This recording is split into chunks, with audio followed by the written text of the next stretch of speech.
Good evening, my darling batlings. How's everyone doing tonight? So, I've actually got some good news on my end for once.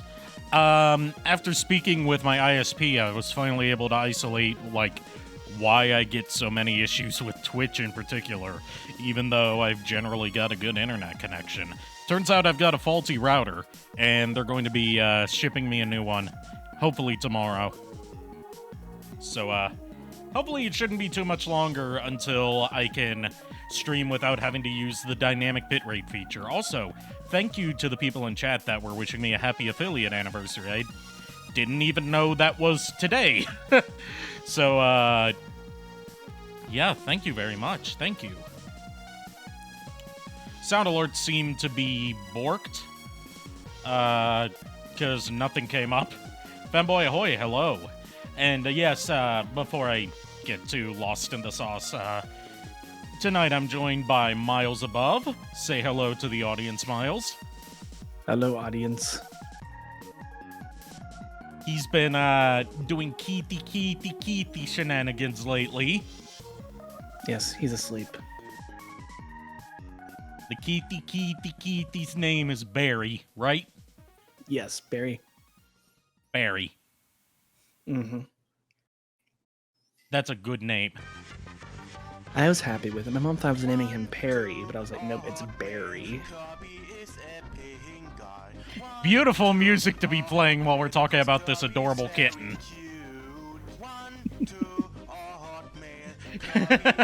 Still asleep, thankfully.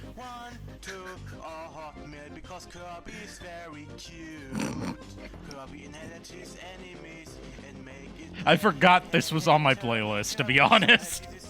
Also, if you want to No, share not my Perry, kitty on stream, Barry. if you want to share my kitten's photo on stream, you can. I might do that another time. I'd have to set that up. But my mom wanted me to name it Perry, but I was like, no, I'm naming it Barry after Barry Allen. Here we go. Here's some more chill music. Come on. Here we go. Yeah. You wanna play with your Mario game? I had a big range as a big tame. There we go. Yeah, Railbot playing in here. Cause no one's gonna hit it like me, cause Mario has a big C.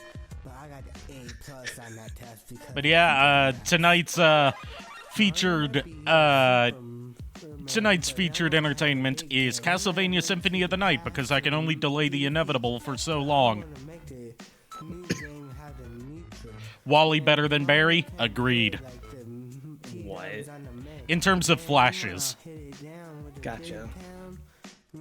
In terms of flashes, Wally West is a better Flash than Barry Barry Allen. I was gonna say Barry Burton, but no, that's Resident Evil. That's the best Barry. You just need someone to draw Barry Burton as the Flash. Barry Burton as the Flash. God, that would be amazing. Someone find a way to Also, make it I'm work, so please. happy that the results of my poll turned out correct, where people correctly said that Homestar Runner would totally win in a race against the Flash and Sonic. Okay, so sound alert just kind of popped up over here. That's weird. Anyway. Arikado. Yes. What is it? What is it, Ethereal Curse?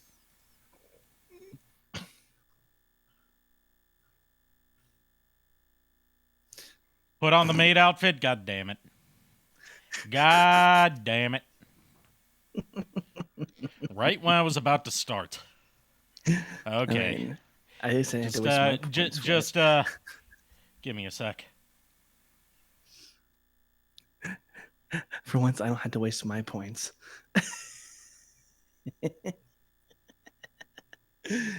Oh my goodness.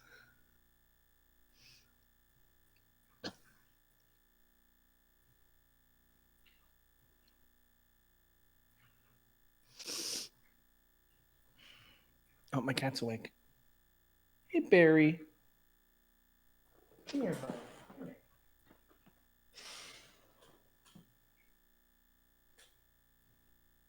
There, you got your fucking maid outfit. Are you happy? Degenerates.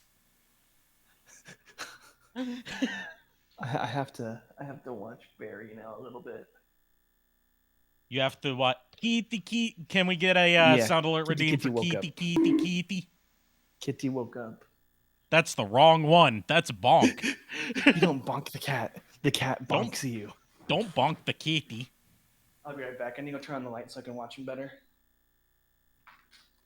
You're happy because I'm suffering. Because you are a cruel person, Ethereal Curse.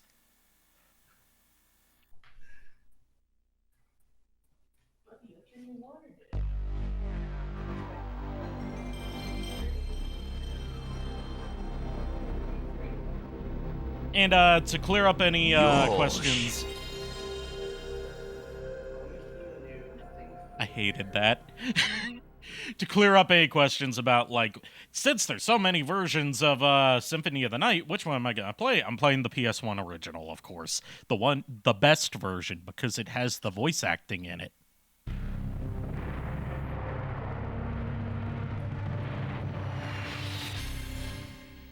I mean, in terms of gifting games to people who don't like those kind of games, I once gifted a copy of Bad Rats to my friend Kier as a Christmas gift.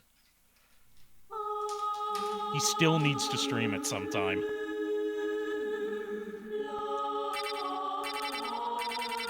But yes, I had to stream the PS1 original because it's the only valid version.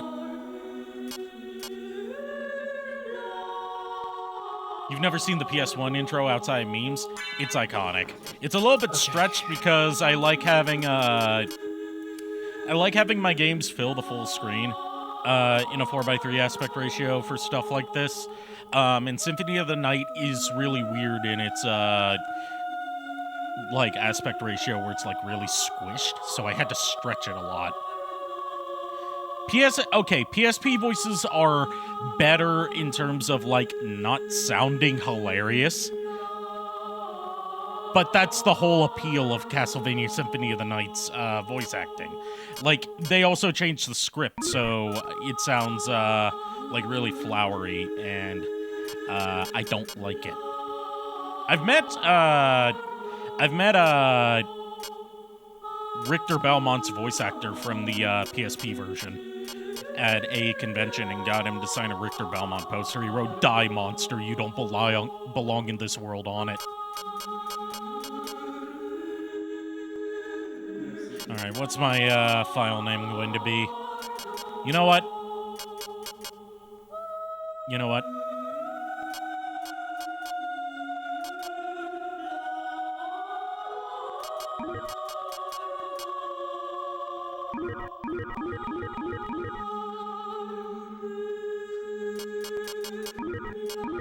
There we go. Dude is going to be our file name.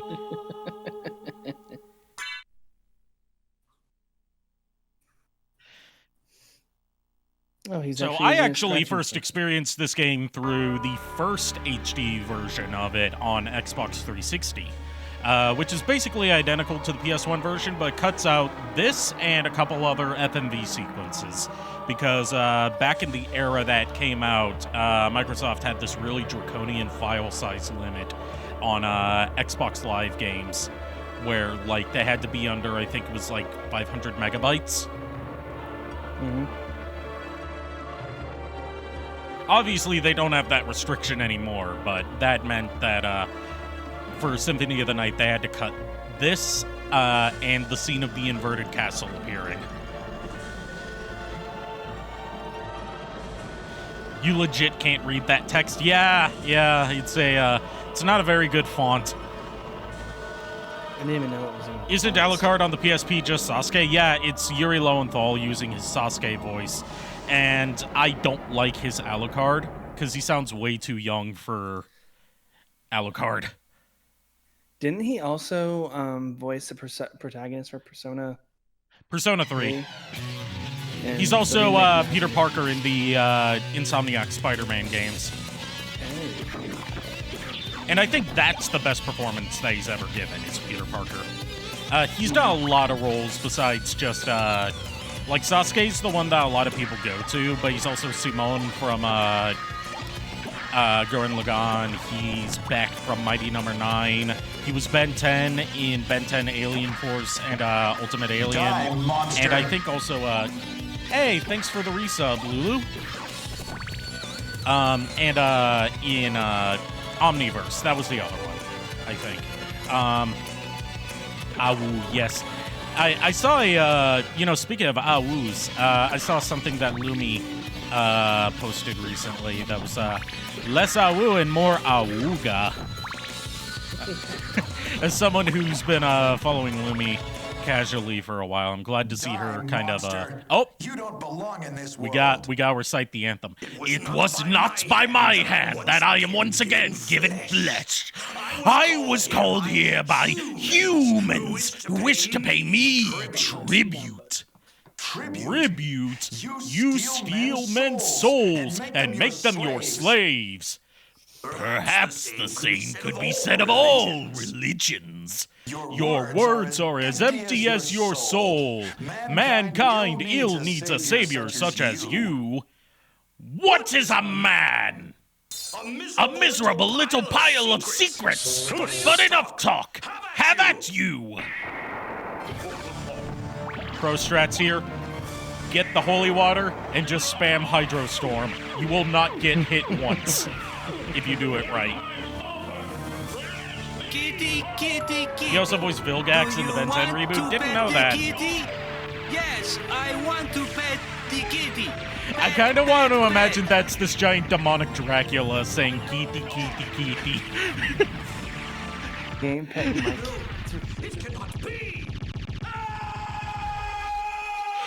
So I can only imagine at release that this opening sequence made no sense because it's supposed to be a reenactment of the previous game's final boss.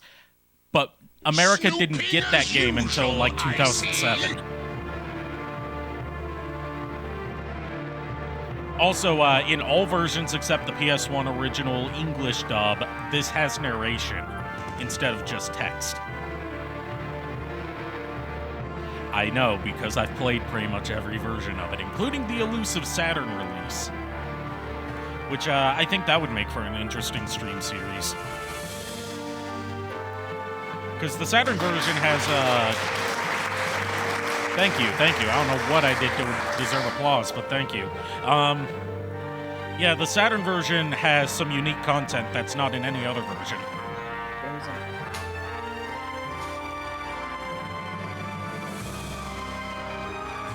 Dracula, more like Catula.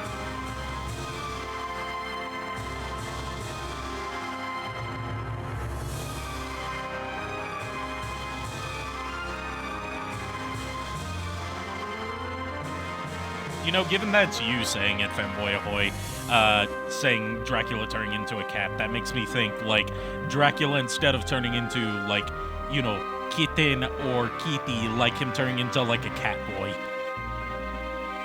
I mean, that's basically what ends up happening to him canonically, except instead of turning into a cat boy, he turns into a emo pretty boy. Boo! You stink! You need furry Dracula in your life? Then watch Francis Ford Coppola's Dracula, because he turns into a werewolf in that movie and has a sex scene in werewolf form.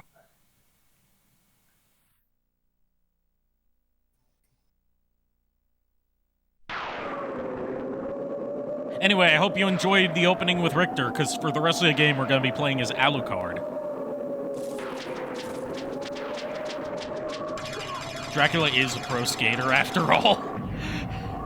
Yeah, a lot of the redeems seem to not be working tonight. I think that might have something to do with, the Amazon API services that are down today. That's affected, like, a good chunk of internet services. Dracula might as well be from Cybertron and he turns into a car. I mean, we do have an official Dracula Transformer now, so it's not too far off.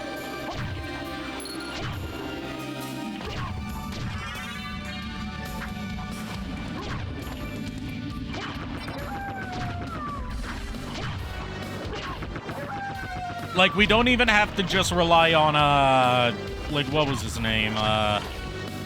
What's his name? Mindwipe? As our Dracula Transformer anymore, because we have an officially licensed Dracula Transformer. His name's Draculus, if I remember correctly. Am I going to play the Exoprimal Open Beta? You know, as disappointing as the Capcom showcase ended up being for how little they had to show, I will say one thing, it certainly confirmed me that it certainly convinced me that I'd rather die than play Exoprimal. Because by God, like, it's not just that it's a live service game that makes me not want to play it, but that it's the whole thing of them dedicating a third of their already pretty padded presentation to just Exoprimal that made me decide, no, I never want to be associated with this.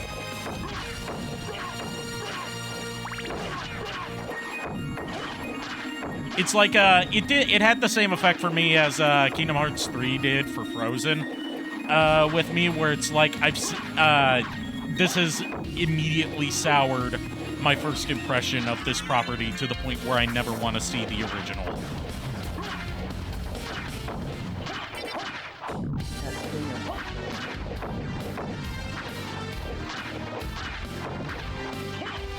But hey, new Ace Attorney collection, that was one good thing that came out of it. Everything else could have just been a blog post.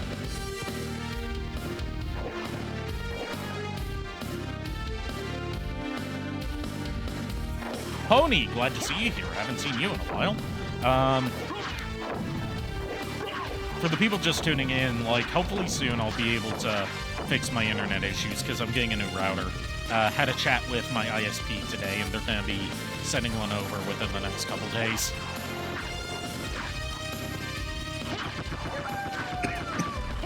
Stuff has been stuff. Yeah. Yeah, stuff has been stuff for me over here, too.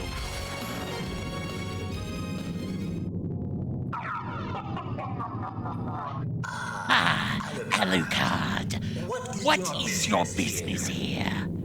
I've come to put an end to this. Fucking Robert Belgrade is the voice I will always associate with Alucard instantly. Sexy as fuck baritone voice. God damn, it's not often that I want to fuck a voice, but Robert Belgrade's Alucard voice, like, holy shit.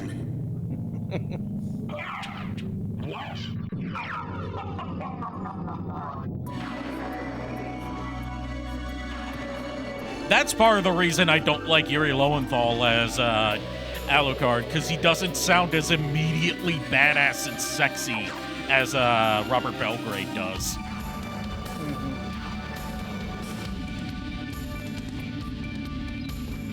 Also, to be fair, those are not doggos. Those are Vargs, which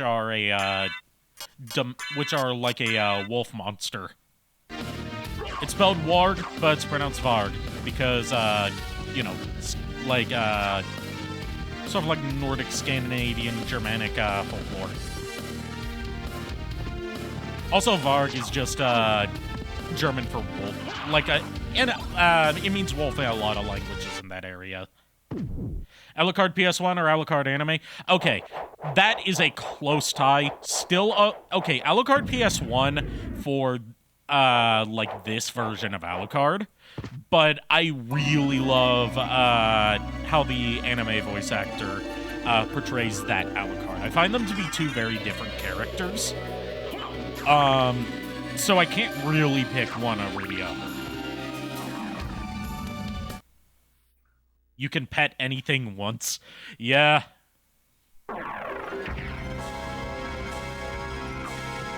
It's like that old, I know this is kind of like digging up a fossilized bit of the internet, but that old Ask That Guy with the Glasses bit where it's like, my dog can fly, but only once, and only if I throw him first. And I'm like, please do not throw your doggo.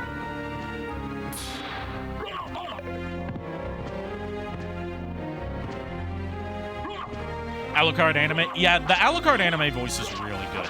Like, if we, like, like, he has that reality that you would associate with the son of Dracula. And I really like it. Like, when it comes to, like, when I eventually cosplay Alucard at my next convention, because I have the whole cosplay ready.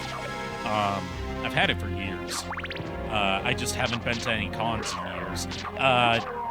I'm going to probably be impersonating. I can't remember who voices him in the anime because I'm not familiar with most of that cast apart from Matt Frewer as the Bishop, and of course Malcolm McDowell as Death.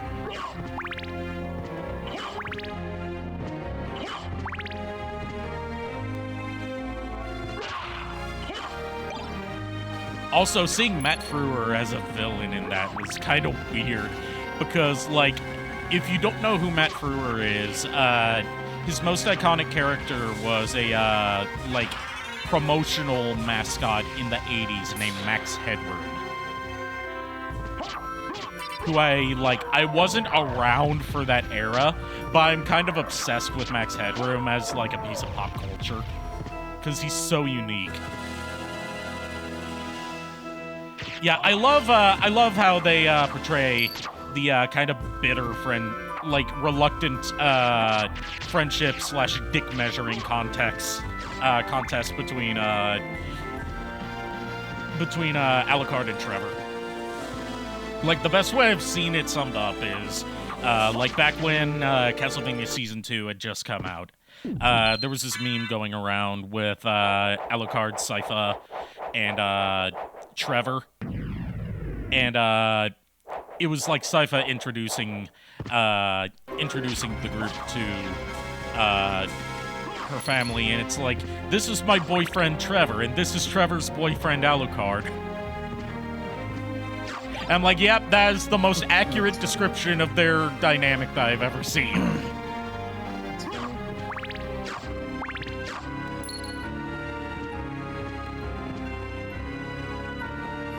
I'm waiting for Barry to pass out again. He's yawning.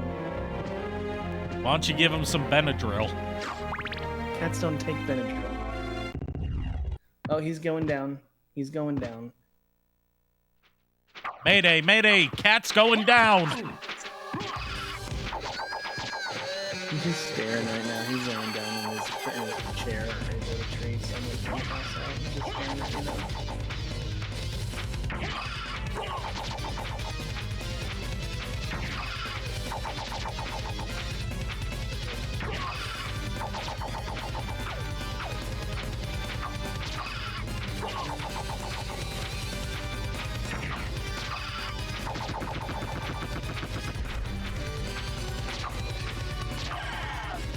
Oh shit, I just realized I didn't get the shield in the alchemy laboratory. So this fight's gonna be a little bit harder. Yeah, because I don't have any way of blocking his fireballs.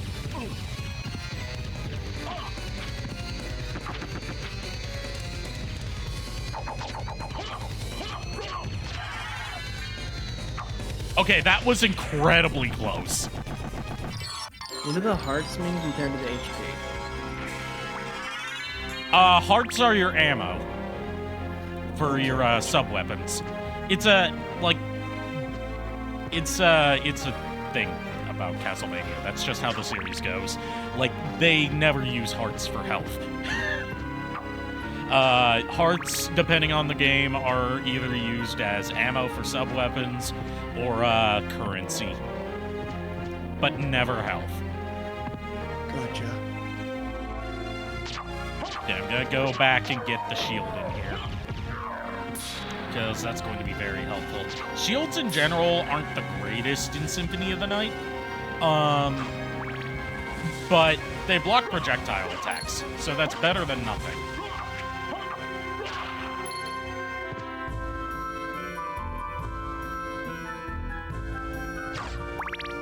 I mean, like, there is, like, there's certain things about Castlevania that have, like, deep lore explanations.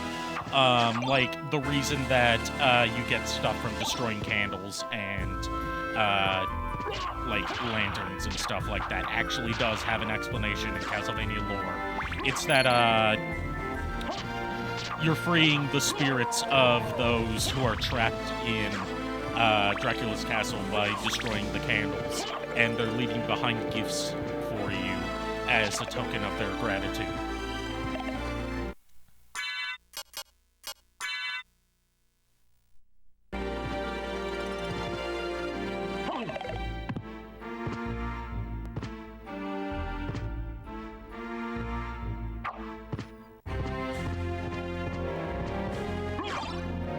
There we go. That's the shield I wanted.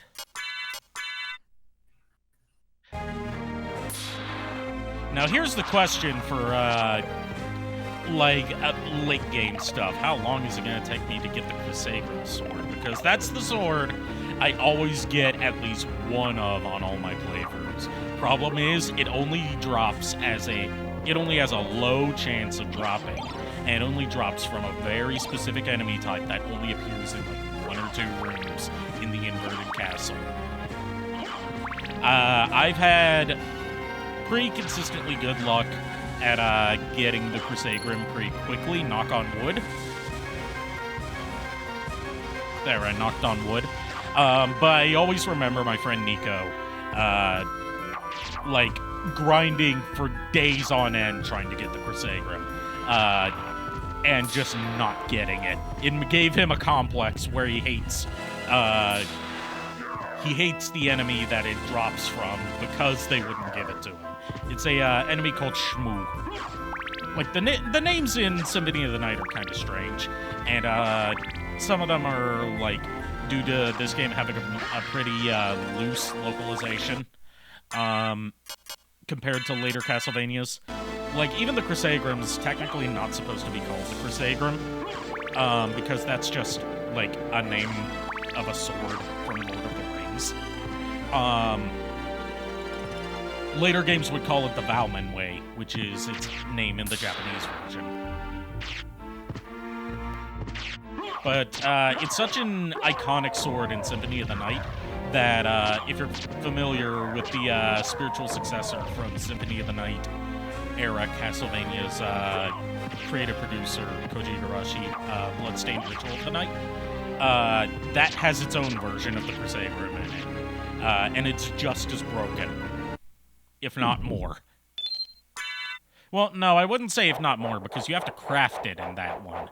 Whereas in this one, you just get it as a drop, and you can get, if you're lucky, you can get 2 of them, and equip them to both of your hands, and, like, just decimate everything in front of you by just mashing buttons.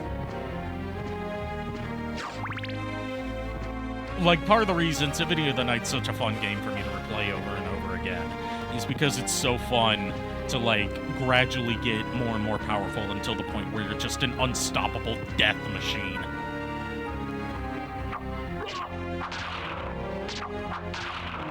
Like, on my very first file for the HD remaster on Xbox 360, I remember, like, grinding so much that I was able to beat Dracula's final boss battle with no weapons and armor equipped.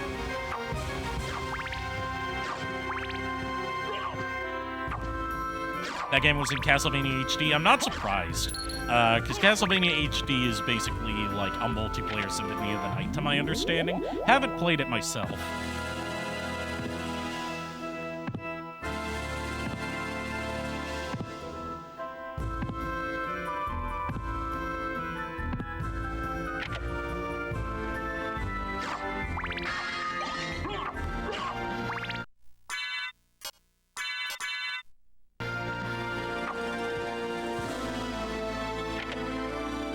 Normal one and a +1 version. Yeah, that makes sense.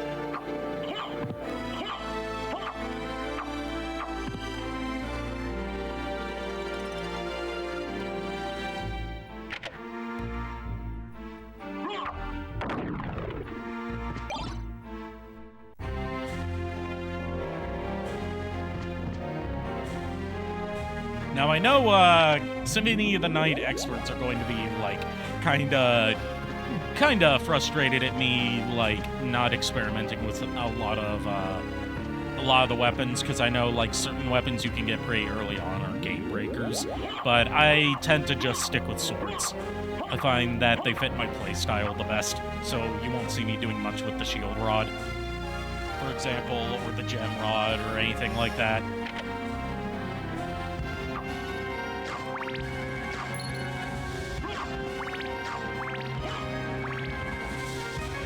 Now, you know people who've watched me for a while know that I'm like a fountain of useless information, and one bit of useless information I have about this is that Koji Igarashi was originally not even part of the Castlevania team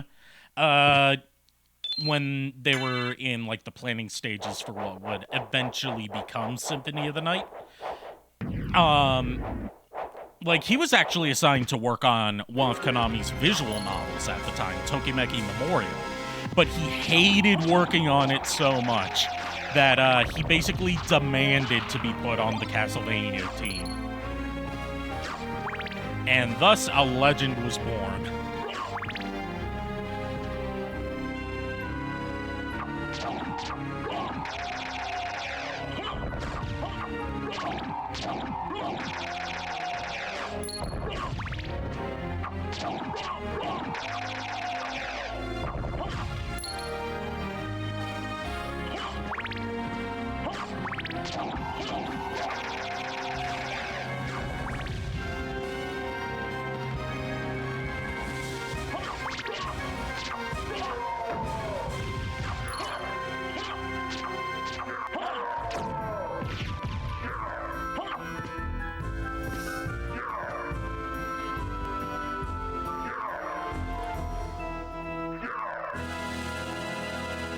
I don't get that, that's a quote from the Castlevania anime, isn't it? Yeah, that's from the first episode, right? Where, he was giving his message to the village after, they executed Lisa. It's been a while since I've watched the anime. I still haven't, watched Season 4, and I know I need to. Also, over-under, given how, those funky little wall rider guys are cracking me up, they're a pain in the ass, because if you get hit by, like, the little drops that they spit out that poisons you, and poison works differently in Symphony of the Night than you would expect a poison stat to work. Instead of making it so, like, it gradually drains your health, instead, it lowers your attack stat temporarily.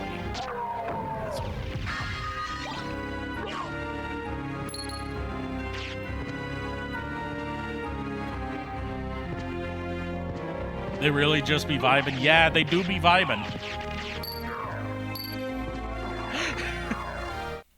This game's, that's what he says to Alucard after he declares war on the humans. Okay. Yeah, I knew it was from somewhere in episode 1.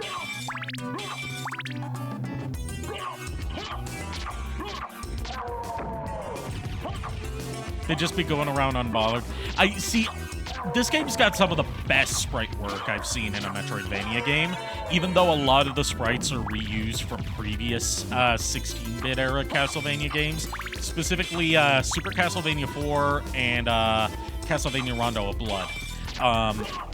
But, like, the way they're implemented makes it not all that noticeable that they're reused old sprites.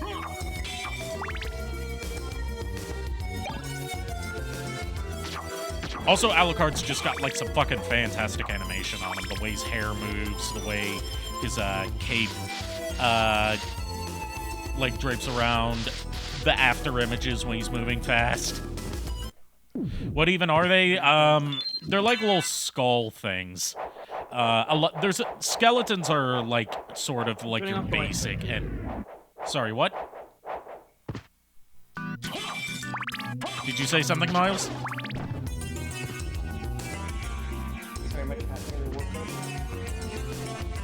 But, like, skeletons are pretty much your standard mooks for Castlevania.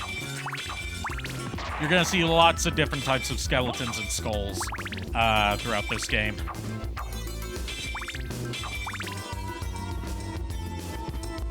Probably one of my favorite skeleton enemies in this game because it's like a Shakespearean nerd joke. Is you can find a skeleton that's constantly trying to find its missing head, but like it kicks its head around, chasing after it, and it can never catch up to its head. Was what? That weird That thing like, phantom-y thing. Oh, that's a doll. It's a living like marionette. Oh, I realized it as soon as I saw the thing. You get enemy names okay. with one of the upgrades. You get, I think, right here or pretty close to here.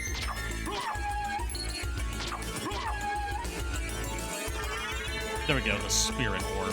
I always forget which one this is. It's either the one that shows the damage values or the one that shows the enemy names. Yeah, this is the damage values one.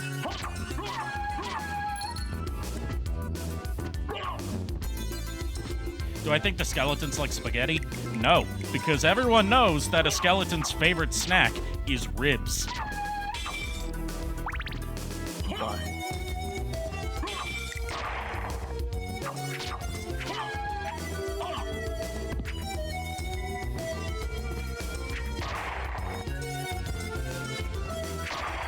But anyway, there's a skeleton you can find that's trying to grab his head, but he keeps kicking his head away. And in a bit of, like, you know, proof that localization is sometimes better than a straight translation, they named him Yorick.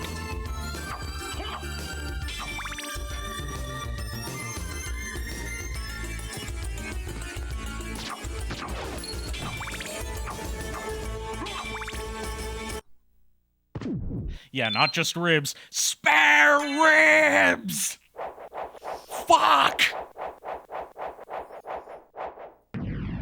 You know, it's funny. I didn't even see the original of that at first. Like, the original TikTok of that at first, because I'm not on TikTok.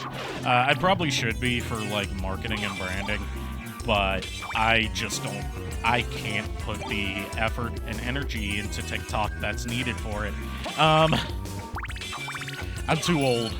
But I saw that through a Source Filmmaker video where it's like Papyrus saying the skeleton's parts. Oh boy, here comes the waifu, Maria Renard. Human, and yet, what do you here? If you hadn't played Rondo of Blood, you wouldn't have any idea who Maria is. But I love this version of her. I'll trust you for now. I'm Maria. Who are you? Alucard.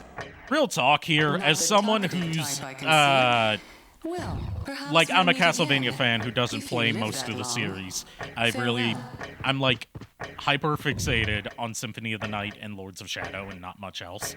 But, I like, really hardcore, ship Alucard and Maria.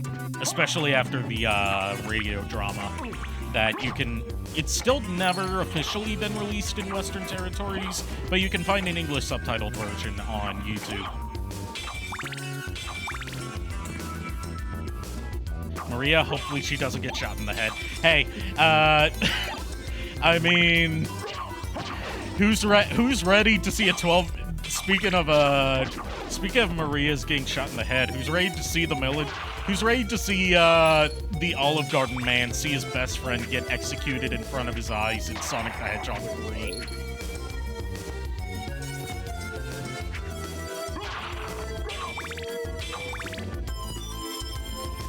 What was the name of the Castlevania fighting game that I played years ago? Castlevania Judgment. I do not like what Judgment did to the characters, but I'm not gonna harp on it too much because it's just like a non-canon spin-off.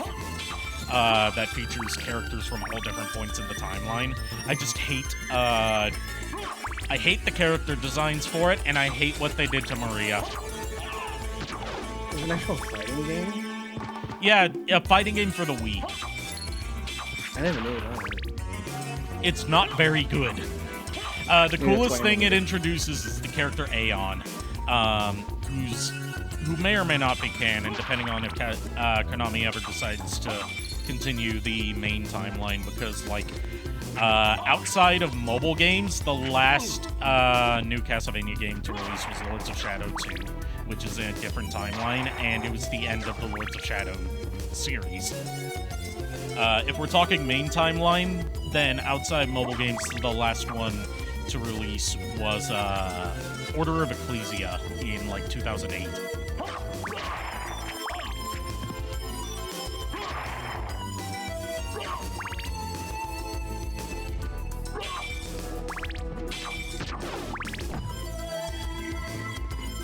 Like, the art style for Castlevania Judgment is very love it or hate it, because all the characters have been redesigned by the artist for Death Note, and as a result, everyone looks like a Death Note character.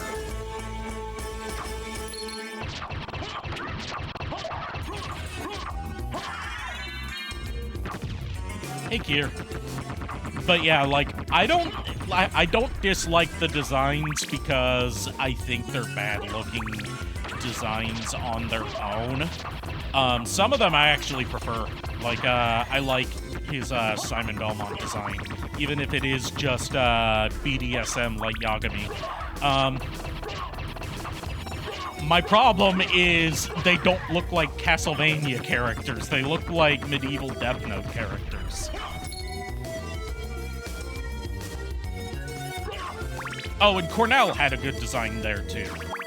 I actually prefer Cornell's design in Judgment over his design in Legacy of Darkness. I always get Legacy of Darkness and Curse of Darkness confused. Yeah, they're not bad designs, they're bad for Castlevania. Especially because that was in an era where, like, we had just lost Ayami Kojima as our main character designer, and they started, like, gearing stuff towards a more generic anime aesthetic, and it just didn't fit. Because Ayami Kojima is, like, one of my favorite character designers of all time. All of her, like, if you look up her concept art for Castlevania on the games she worked on, all of them are, like, fucking masterpieces. They look like they could be displayed in a museum. That's how beautiful they are. And it's like, nah, let's replace it with generic anime art, because that's marketable. Even though it robs Castlevania of its visual identity.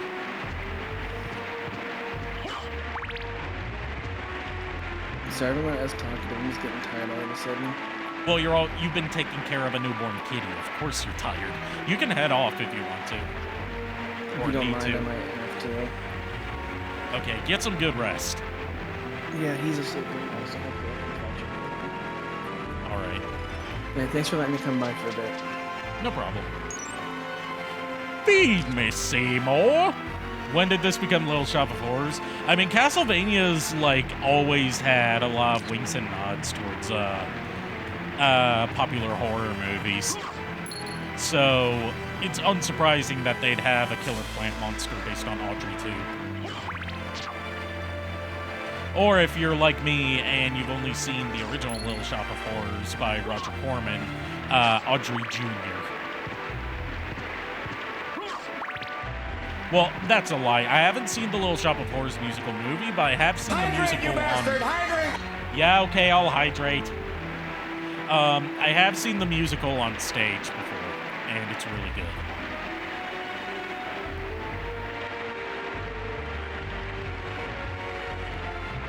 Hydration complete.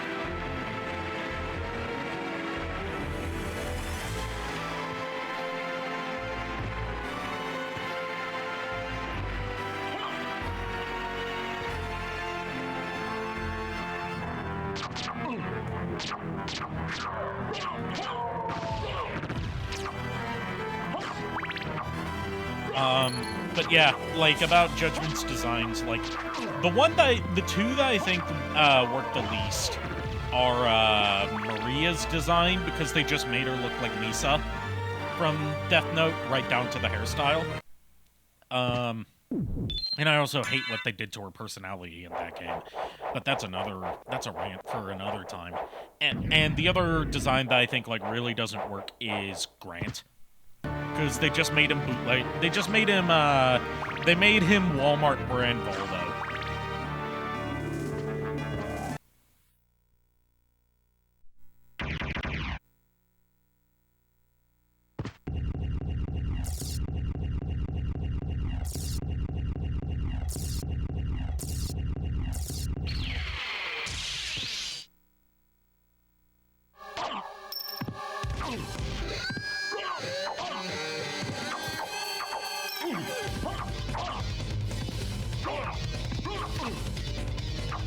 Right. The doppelganger fight here is kind of RNG, because it's very easy to stun lock him if you can trick him into doing the right things. But that depends on his AI wanting to cooperate.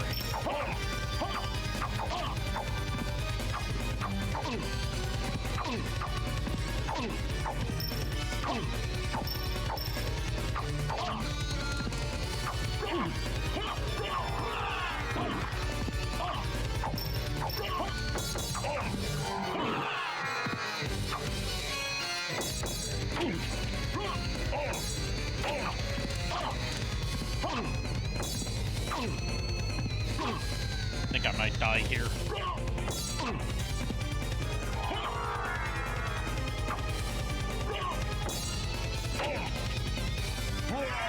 Okay, that was close. That was very close. You can cheese it with the time clock? Yeah, but I don't have the clock. The only thing I ever use the clock for is opening up the secret room that has the Alucard equipment in it. Not Alucard, Alucard. Because it's supposed to trick you into thinking you've got the best equipment in the game this early on, but then it turns out it's actually the bootleg version of it that lowers your stats. I'm starting with the man in the mirror, yeah. You know, you say that, and then there actually is a game whose plot kind of revolves around a mirror of fate. The midquel of the Castlevania Lords of Shadow trilogy, where it's not Lords of Shadow 2, but takes place in between 1 and 2.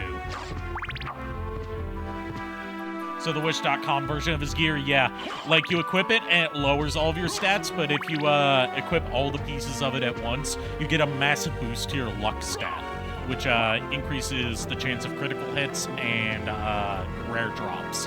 So there actually is a benefit to picking it up. Like, there's a lot of mechanics to this game that are pretty easy to understand. It's just the game doesn't really communicate them to you. Like, that opening fight with Dracula where he plays Richter, how you perform in that fight determines your starting stats and your starting inventory.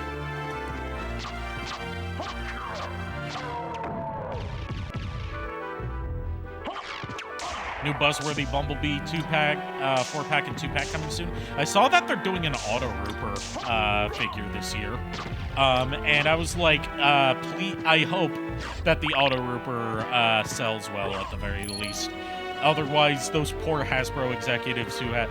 Not executives, those poor Hasbro toy designers who had to research KISS players for the Auto Rooper design are going to have gone through all that traumatic shit for nothing.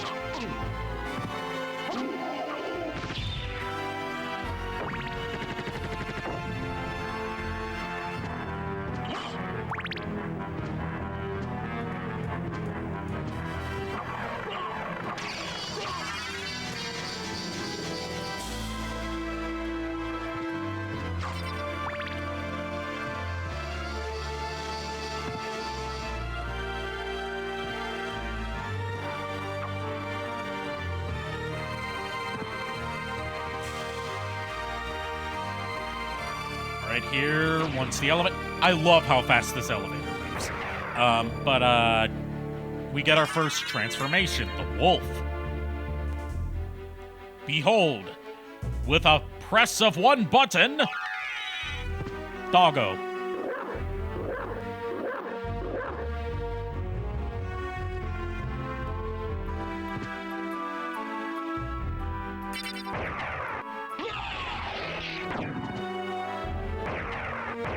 Soul of Doggo.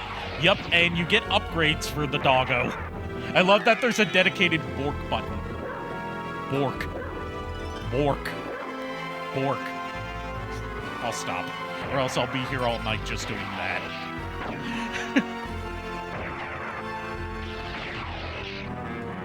But yeah, you get 3 transformations in this game. You get the wolf, you get the bat, and you get a mist form. All based off of transformations that Dracula had in the original Dracula novel. Best button. Yeah, it's like well, if you like games with dedicated Bork buttons, you would probably like Okami. Because in that game, you're playing as a reincarnated Japanese creation goddess who takes the form of a white wolf. And not only is there a dedicated Bork button, depending on what upgrades you buy, you also get a dedicated piss button. That if you upgrade that, you get to turn into a dedicated shit button. And it does damage.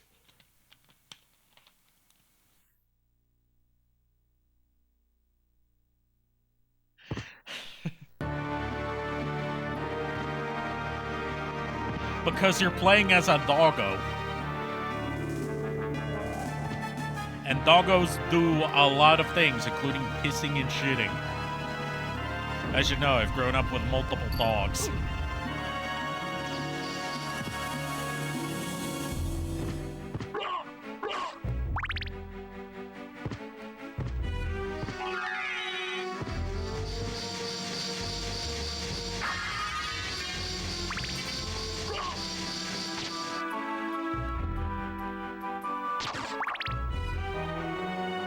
You know, it's not often that you can say, yeah, the poop attack is the best one.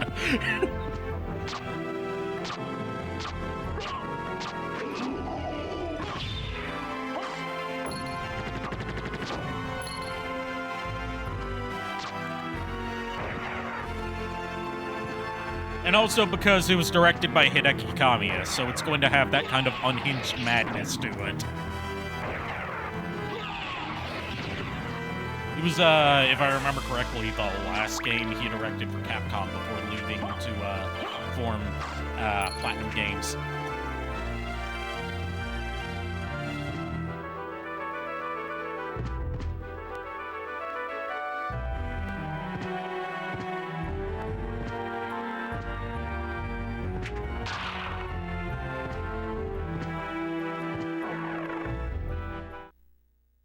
The developer's poorly disguised fetish.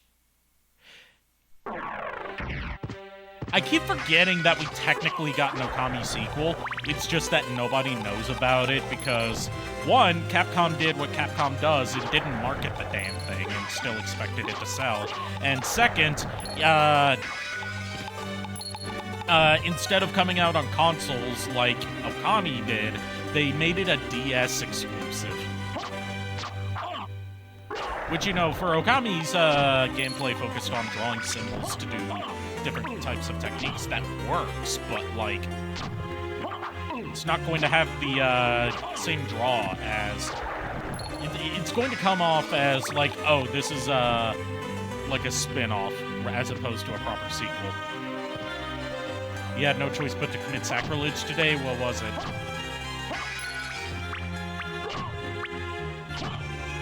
Did you have to say something good about Optimus Prime? You play as a puppy? Yeah, you play as the son of Amaterasu, Chibi-Terasu. And Chibi-Terasu is adorable. Yeah, Ninetales was the fox's name. The Nine-Tailed Fox. Not to be confused with the Nine-Tailed Pokemon. Like, Okami's a game that's kind of weird for me because it's, like, technically very good. It's just that, like, it feels like 3 games in one in terms of it very clearly has a beginning, middle, and end 3 times. But Ninetales is like the peak of the boss fights in Okami to me, because it's the closest you get to a mirror match, and mirror matches are always my one of my favorite kind of boss fights.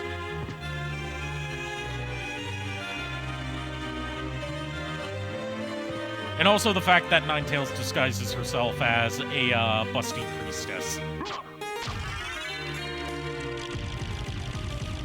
Each zone is like its own game. Yeah, it's sort of similar to Legend of Dragoon in its pacing, except like in Okami, I feel like the pacing's like it gets very tiring if you play it like without a lot of breaks, because it's like, okay, when the fuck is this going to end? You've already had 2 fake out endings.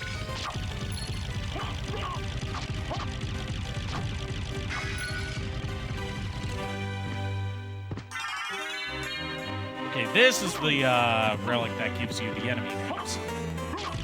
Yes, we got killer books now.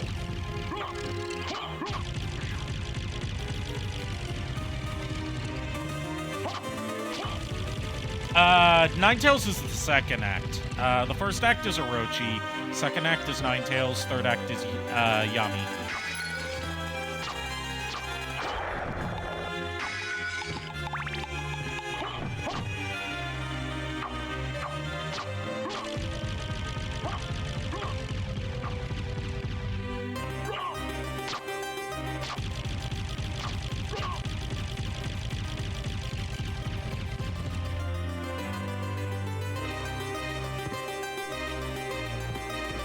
Now, this might sound like sacrilege to a lot of Okami fans, but my first experience with Okami was on the Wii. I don't have my Wii copy anymore because I gifted it to my cousin. What do you need? Oh boy, the Master Librarian. I love this guy's voice. I cannot aid one who opposes the master. You won't go unrewarded.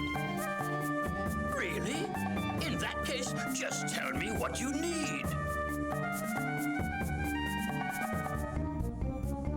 Oh, gentrification, I see.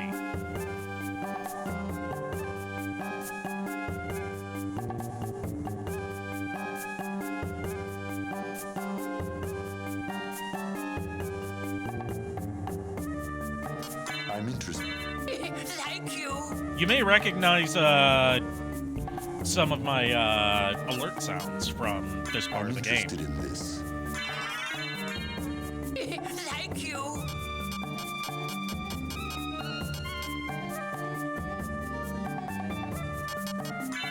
Thank you.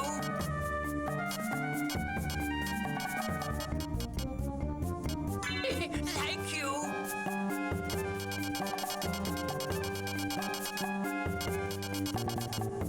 They really make you hate Ninetales too. Yeah. Thank you. Like, even though Ninetales is really a minor villain in the grand scope of Okami's story, I feel like she's the most effective one in terms of, like, really having a satisfying showdown. Yami is probably the weakest in terms of payoff to me, because he just kind of comes out of nowhere.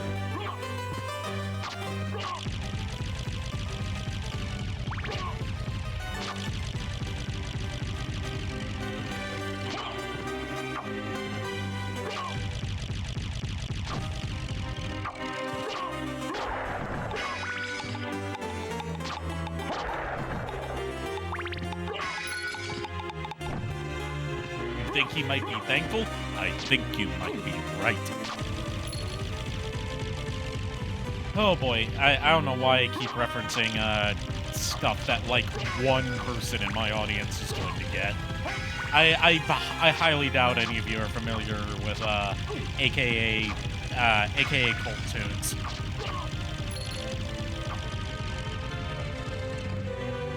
But you should be. AKA Cult Tunes is the most amazing thing that Cartoon Network UK has ever put out.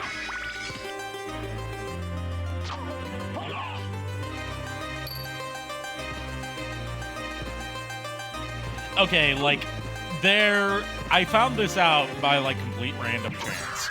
I can't even remember what spurred me to discover this, but there was a show on Cartoon Network UK that ran for a year, late at night, called Cult Tunes, as part of a block called AKA Cartoon Network. It was basically a block of, like, official Cartoon Network / Hanna-Barbera YouTube poops aired on TV years before YouTube was a thing. It's amazing. Like, they would take these old, obscure Hanna-Barbera cartoons, and they would basically YouTube poop them and mix in clips from blaxploitation movies and interviews with bands and pro wrestlers. And, like, it's just the most bizarre, surreal thing that any division of Cartoon Network has ever put on. It would work amazingly as an Adult Swim show. But I don't see that ever happening, unfortunately. A lot of it's lost media, because, you know, never got a home release. What else is new when it comes to Cartoon Network shows?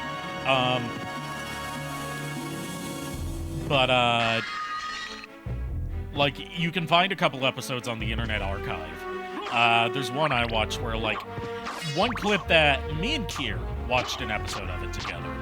And one clip that we kept on seeing throughout that episode that we kept on quoting to each other is where it was a clip from a blaxploitation movie where that they would insert whenever someone, like, they had certain clips that they would use in certain instances. This elevator makes you think of Tower of Terror. It might be inspired by it, actually. Depends on when the Tower of Terror came out. Like, one of the clips that they use pretty frequently was, whenever, someone says, it looks like yada yada yada, or I think yada yada yada, it would cut to, footage, yeah, that's it, Kier. It's like, it cuts to footage of, like, this old black man sitting at a table, and he says, I think you might be right.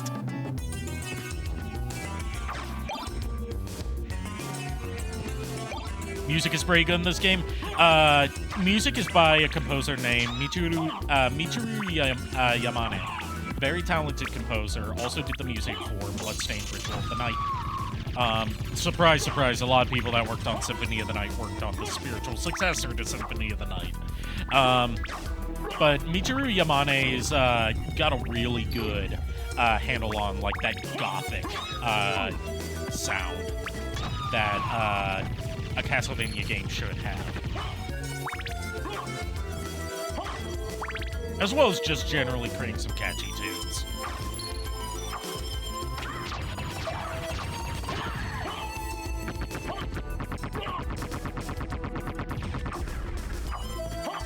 Now, that's not to be confused with AKA Cartoon, the studio that made Ed, Edd n Eddy. This was a block called AKA Cartoon Network that was only aired on Cartoon Network UK. It was basically like a proto-Adult Swim, to my understanding. But Cult Tunes was, the plant scream, yeah. Just wait until we run into, the plants that have naked women growing out of them. That's going to give you a case of the Y boners.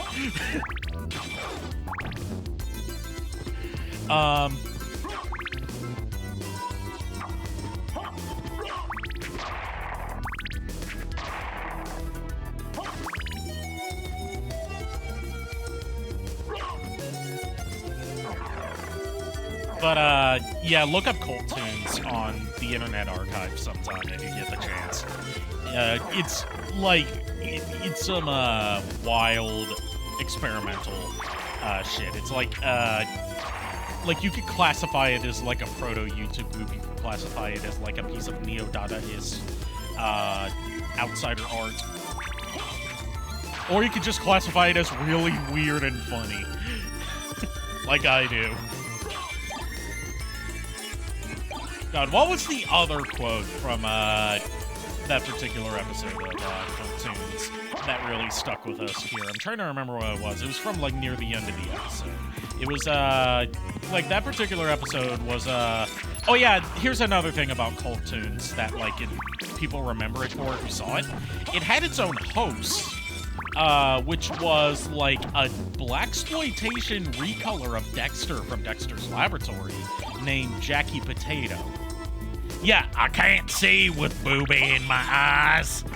That was the line. And they replayed it multiple times back to back where it's like, what'd he just say? I can't see with booby in my eyes. What'd you just say? I can't see with booby. Like, they would do that over and over.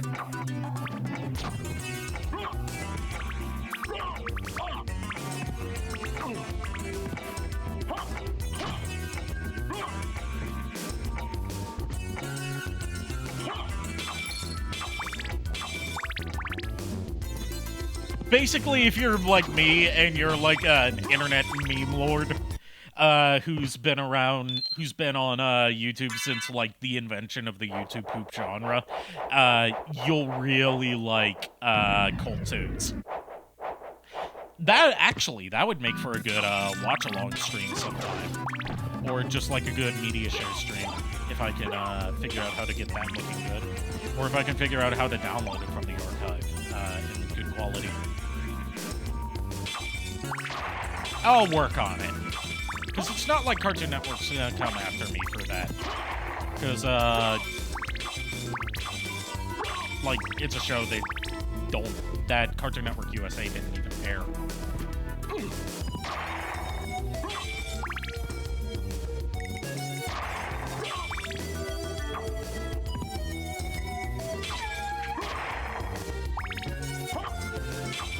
Speaking of mostly lost Cartoon Network shows that I'd love to do like a media share stream of, there's JVVO that recently got like the entire series found in high quality thanks to like this one person's mom happening to work at the Cartoon Network archives. So they got like scans of the original master tapes.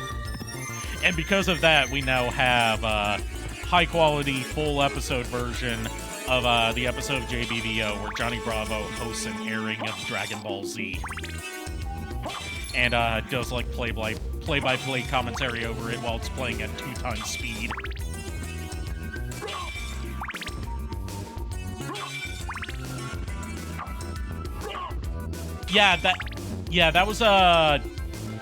That was a clip from like an entire, well, the entire episode wasn't just Dragon Ball Z, because like the way JBVO worked was they would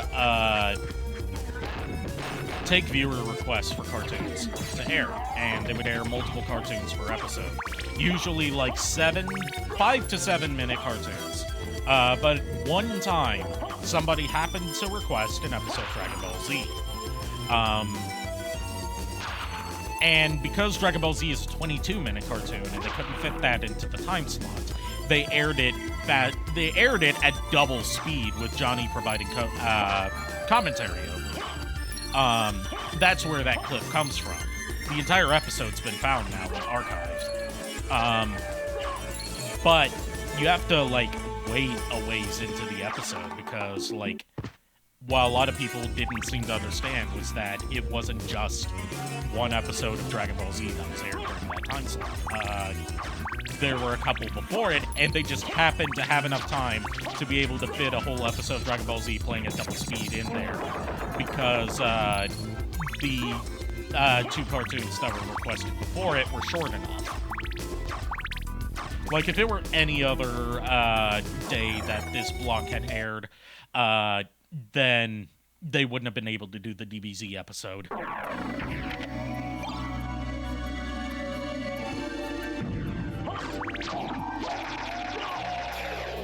Toonheads was also a thing? Yeah, Toonheads.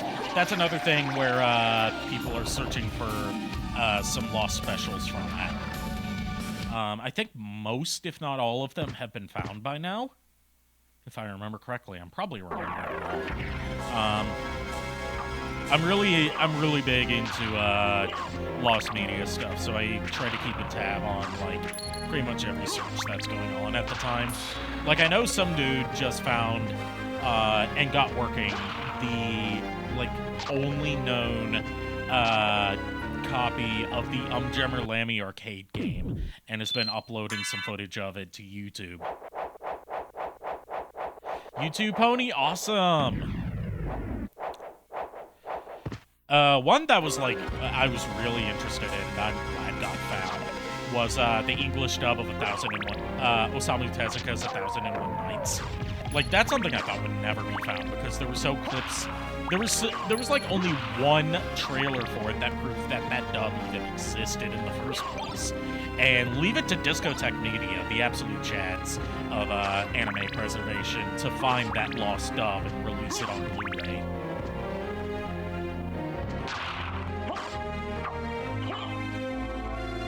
Something really important to your childhood is now a lost media meme. What would that be? Another, like, lost media search that went on for a while that I'm glad got found is Crybaby Lane. Because, like, that was such a notorious piece of Nickelodeon lost media, to the point where people thought it was a creepypasta because of how unlikely it sounded. But I remember watching it when it aired. The Wacky Adventures of Ronald McDonald. There's like one episode of it that's lost, right? The Mystery of McDonaldland Lock. Because I remember having Scared Silly on VHS. And I think that one's been available for a while. Yeah, the Loch Ness Monster one is the one that people have been searching for a while. I thought that they had a lead on that for a while. But then again, as tends to happen with a lot of lost media searches, a lot of these leads end up going cold. Unfortunate, but that's how it is.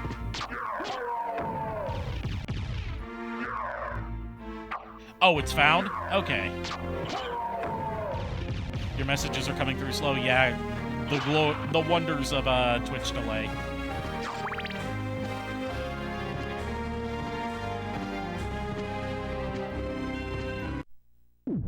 The meme is that everyone keeps forgetting that it's found. Okay, that's funny.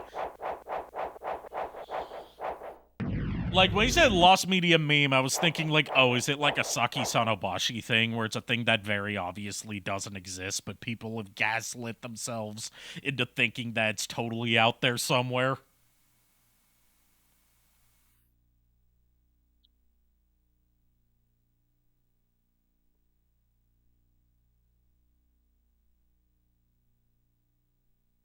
I didn't know that you wanted chickens, but sure.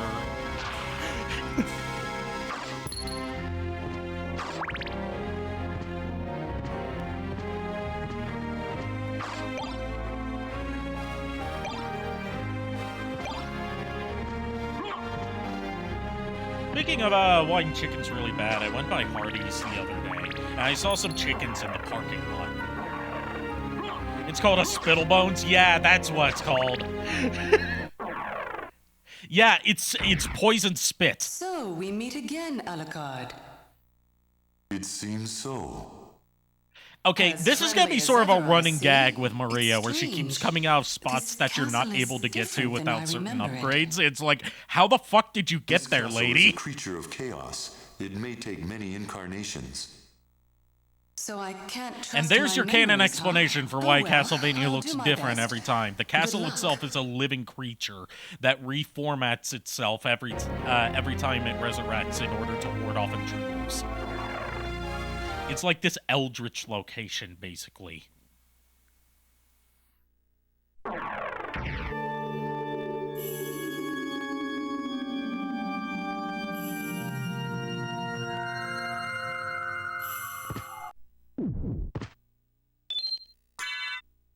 Well, I've been looking at chicken coop designs. I've noticed how all the coops have 2 doors. Yeah? I feel like this is leading into a punchline. You know, call it a hunch. Call it a hunch, but I think that the JKR dude may be telling a joke here.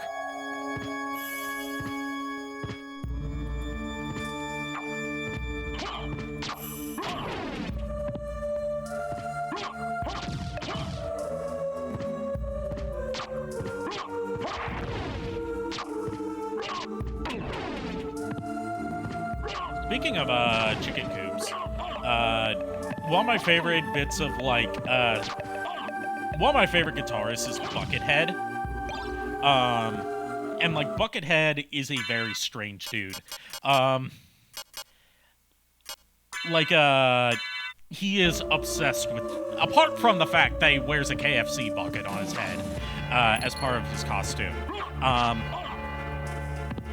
Like, dude is obsessed with chickens, to the point where, like, if they had 4 doors, they'd be a chicken sedan. Da-da-da-da-da-da. Like, Buckethead is so obsessed with chickens that, during the brief period where he was the lead guitarist for Guns N' Roses when they were working on their Chinese Democracy album, one of his, like, conditions for, recording his, lead guitar parts for the album was that, they had to build a chicken coop inside the recording studio for him to record his parts in.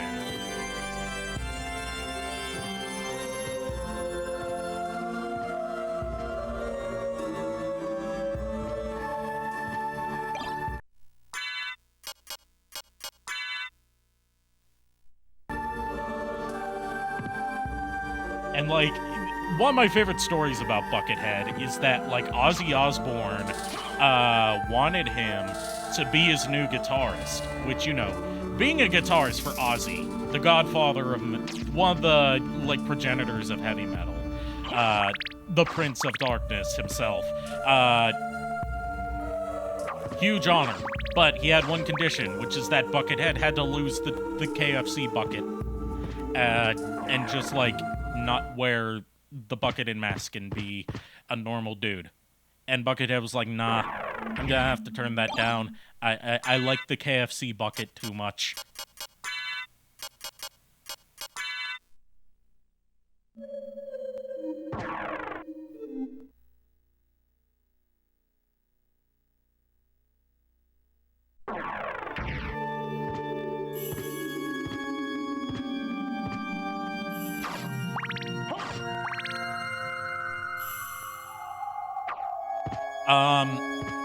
For those of you who aren't all that familiar with Symphony of the Night, and, you know, you see that there's a version on PlayStation, that one has a different dub and a different script, and it has some prominent anime voice actors in it. We already mentioned Yuri Lowenthal as Alucard in that dub, but there's also, what's his name? David Vincent as Richter Belmont, Michelle Ruff as Maria, and Patrick Seitz as Dracula. And, like, as someone who just recently got into JoJo, I have to say, if I had a nickel for every time Patrick Seitz played an immortal vampire lord in an English dub of a Japanese property, I'd have 2 nickels, which isn't much, but it's awesome that it happened twice.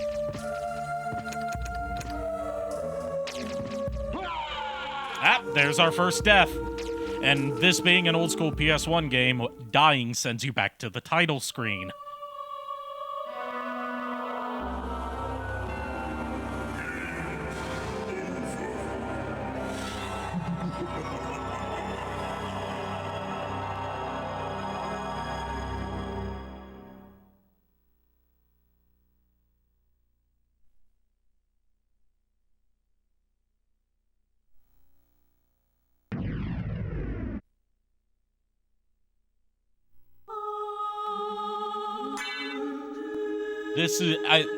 This is why you want to save often. But, like, imagine playing this if you didn't have a memory card.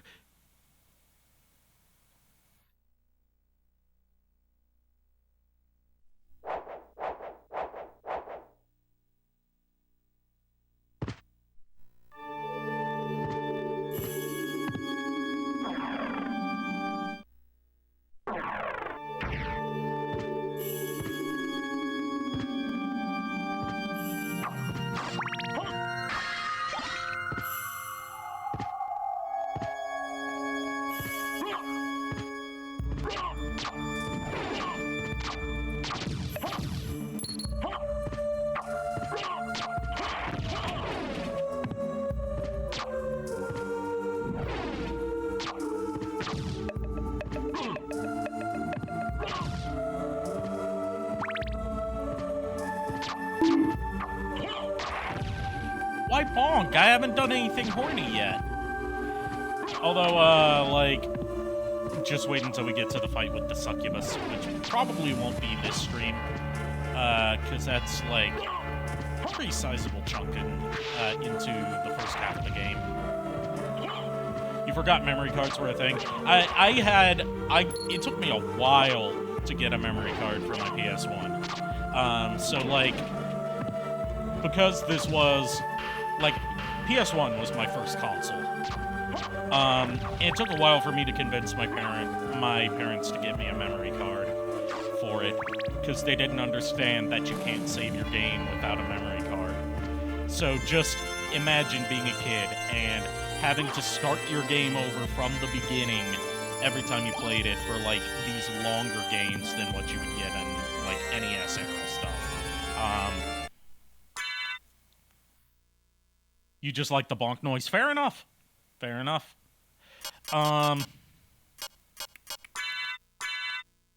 But also, like,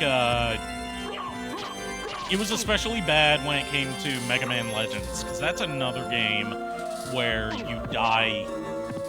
Like, if you die, you get sent back to the title screen. So, like, until I got a memory card, I would have to just keep starting the game over from the beginning every time I died.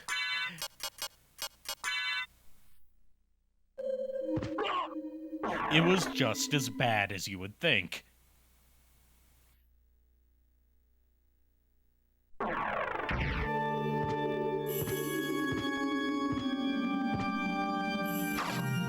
You think that may be a sword? It's a sword that summons other swords around it. And you actually get a similar thing as one of your familiars in this game. Because some of the relics you find are familiars that you can summon to be partners that do different things depending on the situation. You can get a fairy that uses support items to heal you. You can get a demon that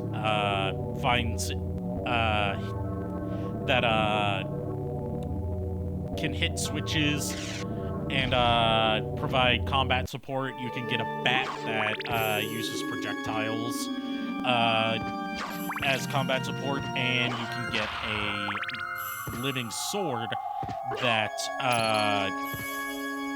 provides more combat support, and if you level up your bond with it enough, you can use it as an actual sword, like equipable sword.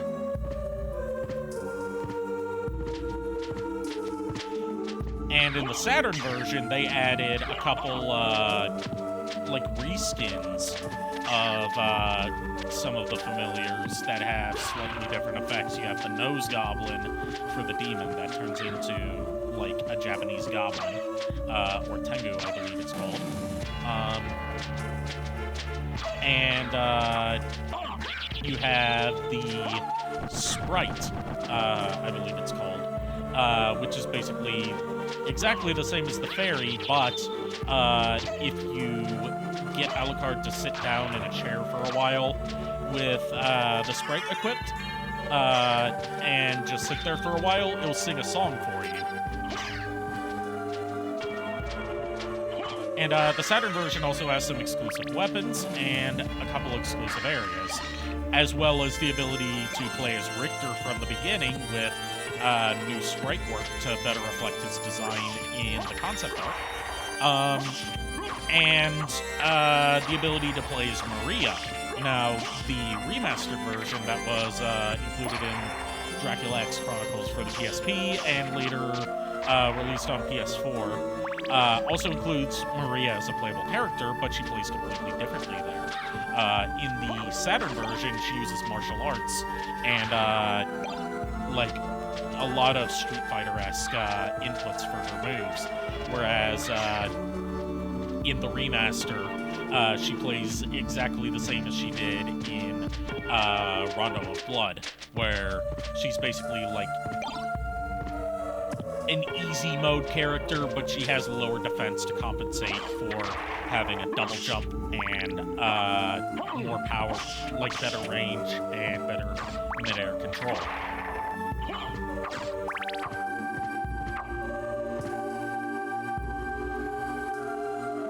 Found out more reasons not to watch The Flash besides Ezra Miller. You mean other than the fact that it looks like a fucking dog shit movie? Those clouds be zooming? Yeah. Anyway, we're fighting a hippogriff, which, you know, interesting creature choice for a boss fight. You don't see hippogriffs that often in fiction. Usually you see griffins instead.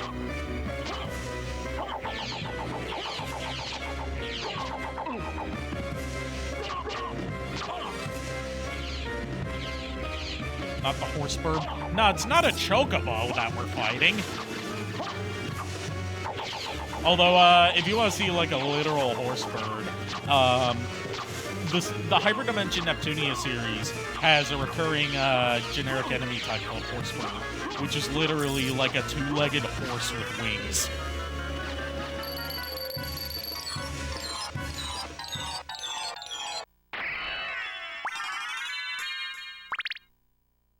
Adam West and Christopher Reeve's face cameo. Oh, yeah. Very strong. Maria, how the fuck did you get through here without fighting the hippogriff? You're right. Do you know the name Richter Belmont? Of the Belmont clan? Of course, but... I love this little gag here. It's he like... disappeared about a year ago. Have you heard of Richter And Belmont? I'm sure Shows he's a here. 16-bit If you see portrait him, of Richter please Belmont. let me know. And then, like, As you wish, Alucard, my since lady. his only previous appearance was Thank in you. an NES So game, you do shows know how to be a NES sprite gentleman. for Trevor Belmont. You think that's bad? Just wait until we have to kill Cerberus.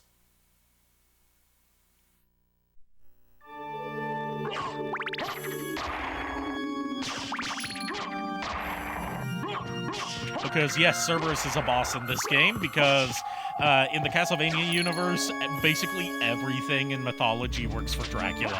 Even death is a servant of Dracula.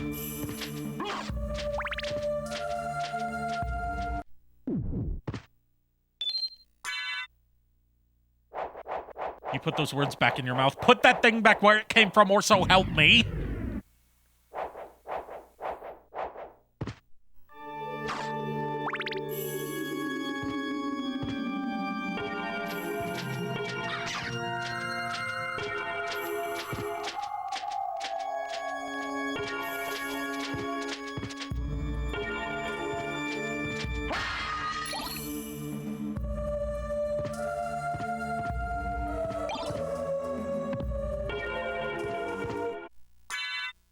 See how the cutlass compares to... Nah, that's still not as good as the saber. I'll stick with the saber for now. I could use my library card to teleport back to the library, and I could probably get the Damascus sword. But I think I'll save on that for a bit. I'll at least finish up this area before going back there. Because that's where we'd be heading next anyway.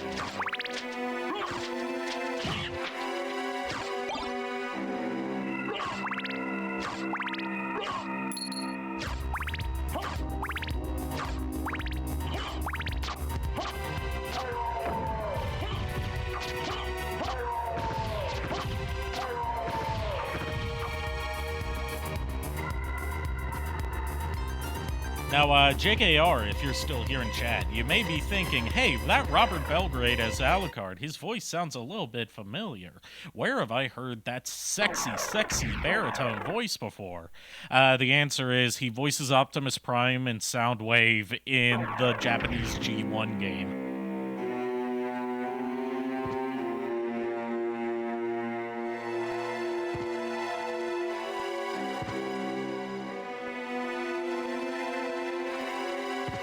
Sorry, it's June, so I can't call him Optimus Prime. I have to go with the meme that was spawned in like Indonesia or the Philippines or something. Optimum Pride.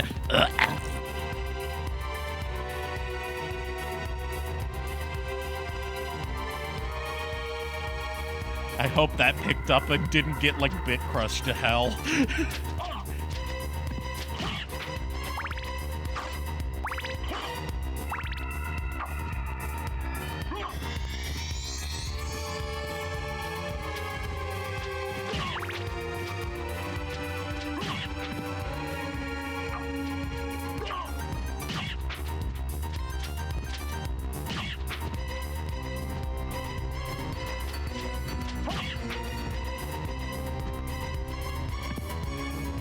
Alright, now we've got the double jump.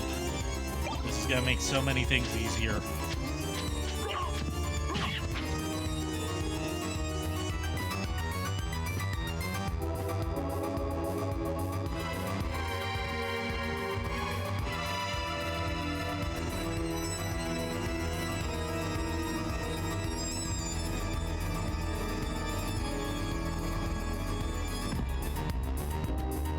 Like, if you need some sort of, like, you know, proof that I'm, kind of obsessed with Symphony of the Night, there's only one version of Symphony of the Night that I haven't played yet, and it's due to lack of easy availability, and that's the Tiger handheld version. I've played the Tiger Gamecom version, but not the, standalone Tiger game, which, you know, I'm kind of curious about how it plays. I know it's not going to be good. Because, you know, Tiger games are just shit as a general rule. Thank you. I'm interested in this. So we get another library card, Damascus Shield. Sorry, Damascus Sword. And yeah, I think that'll be it for now. Farewell for now.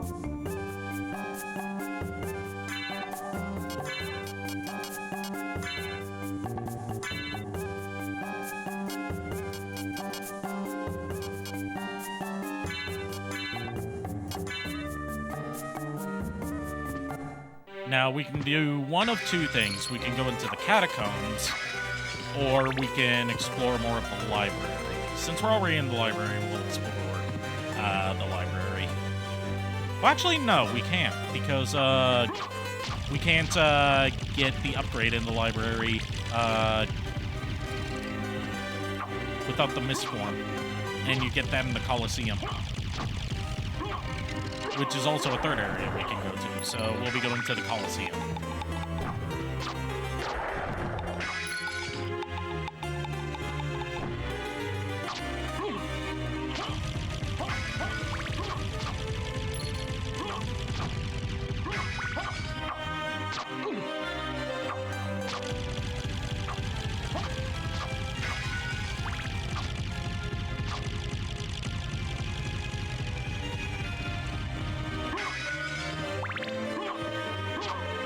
Coliseum area is rough, yeah. It's got some pretty bullshit enemies in it. Yeah, a lot of the redeems don't seem to be working today. I'm gonna have to see what that's all about.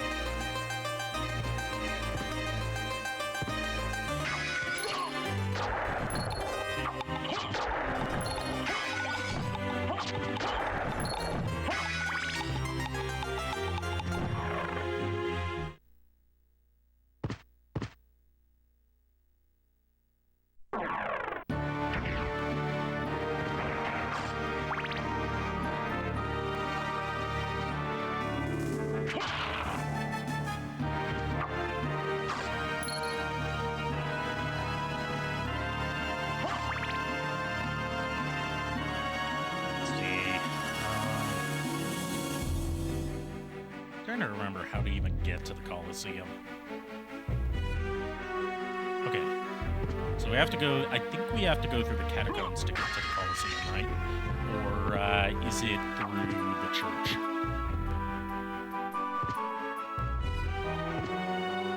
Have a good night, Pony. Glad you could stop by.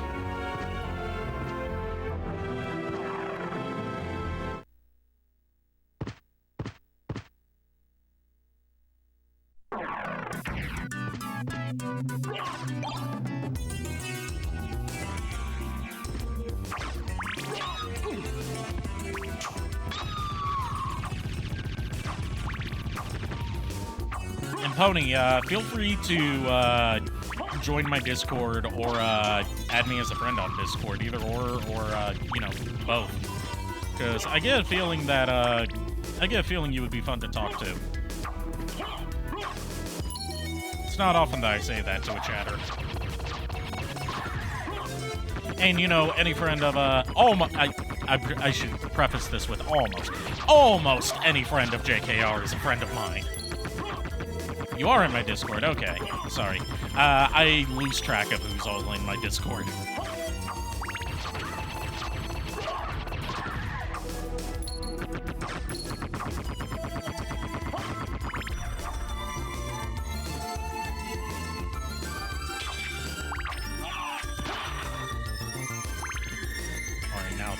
Here, we got a couple things. Attack potion and another library card. Okay.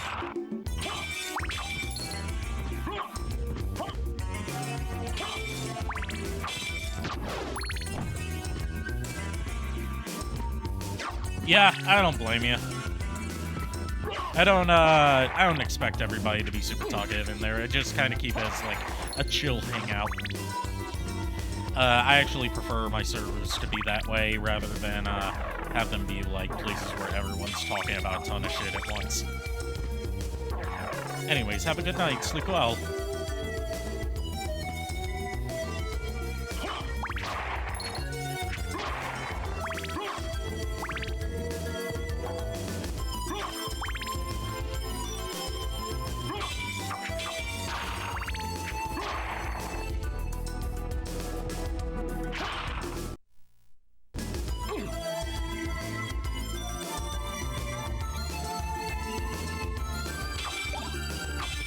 Okay, we can get the Alucard stuff now. That I have the double jump. We can also go into Olrox's lair, if we want to.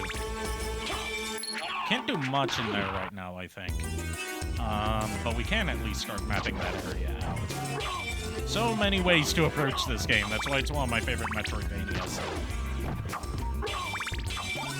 Actually, speaking of Metroidvanias, there was a, if you guys are familiar with Hard Drive, it's basically the Onion, but for gaming and tech and nerd culture. They recently had a headline that I thought was very funny, where it's like, fan of 2D platform, fan of Metroidvanias refers to 2D platformers as Mario Sonics. I'm like, god damn it, that's clever.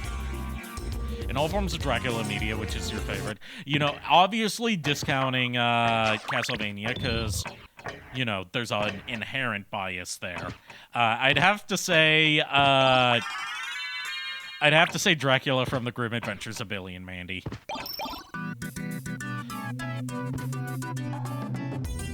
He's just so he is a scene stealer every second that he's on screen. He's amazing. Nothing will ever top him.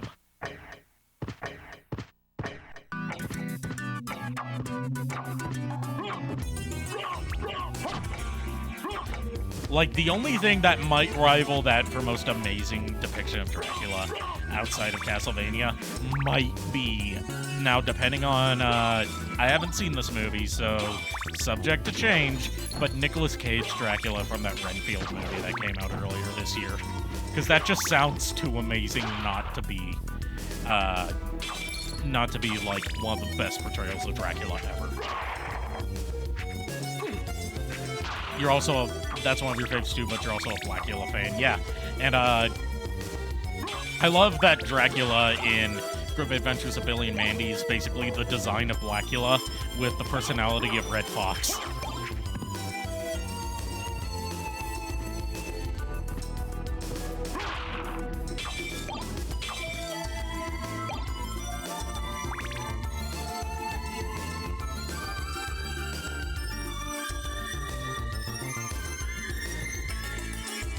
Remember, Dracula doesn't suck. Dracula scrapes and licks. Ah, la, la.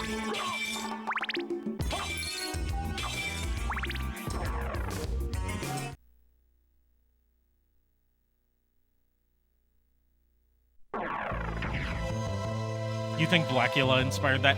Blackula obviously inspired that Dracula, okay? Maxwell Adams is a huge fan of, like, B-movie horror. Of course, Blackula inspired that Dracula, but he's got the voice and personality of Red Fox from Sanford and Son. And that's what makes it an iconic character. Otherwise, he would just be Blackula.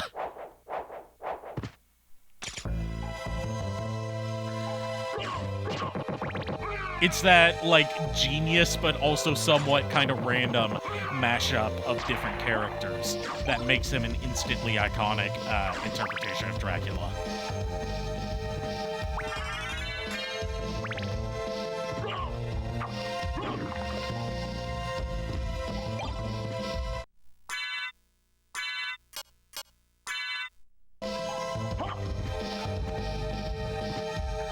It's a shame that Maxwell Adams' show that he got funded on Kickstarter ended up never coming to be, and not for lack of trying. It was like he just couldn't get production to work. And good on him for at the very least being upfront about that with his backers. Instead, I could point to a certain mighty Kickstarter project that ended up not living up to its promises in any way whatsoever, that, could have taken a lesson or two from that.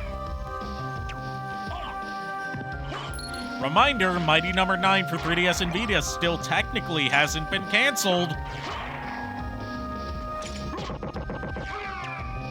It's just that, the people at Concept, good old Keiji Inafune, and his team just stopped talking to us about it. Like the best Kickstarter project managers. Just go radio silent about something that people paid you for.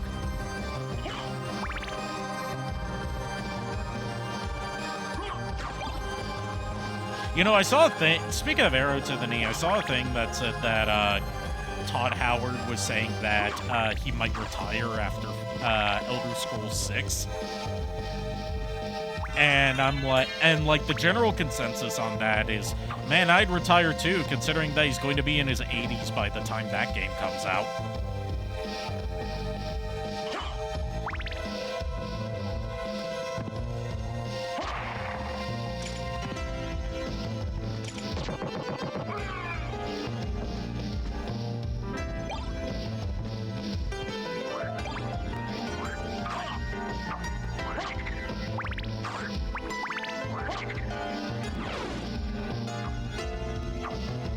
This is one of my favorite little bits of,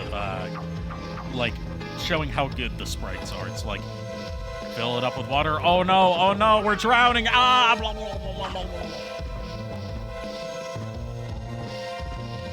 So unnecessary, but so cool at the same time.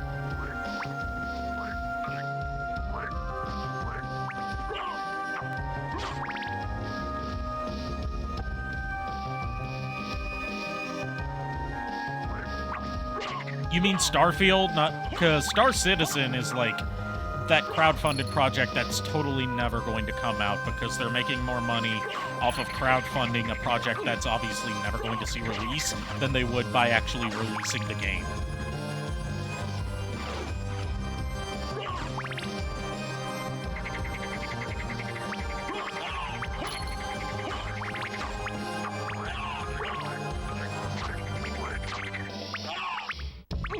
Yeah, Starfield's the Bethesda game. Star Citizen is the one with the, literal cult fan base that, act as, a hive mind to attack and, threaten and dox anyone who dares, call that game a scam.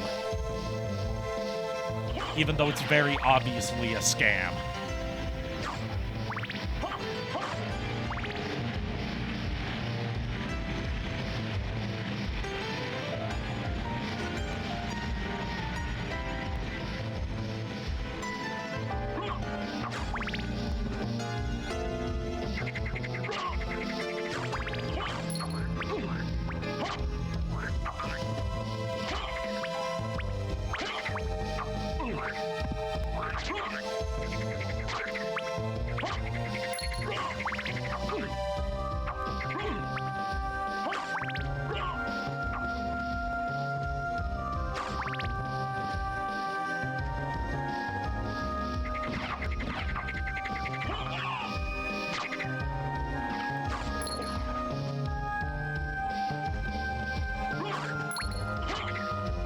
hate the small enemies in this game. Yeah, I hate small enemies in Castlevania in general because they never really give you a good way to deal with them. It's especially bad in NES era Castlevania.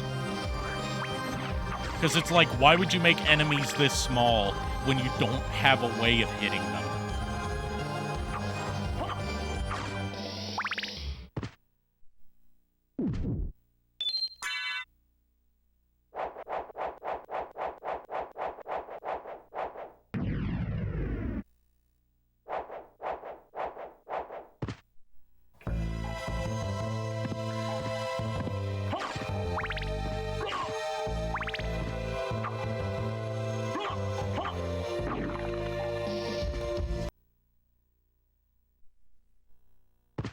Oh boy, time to fight. I was about to say the tentacle monster, but no, these are not tentacles. These are... Technically, they're wyrms, which is a kind of dragon.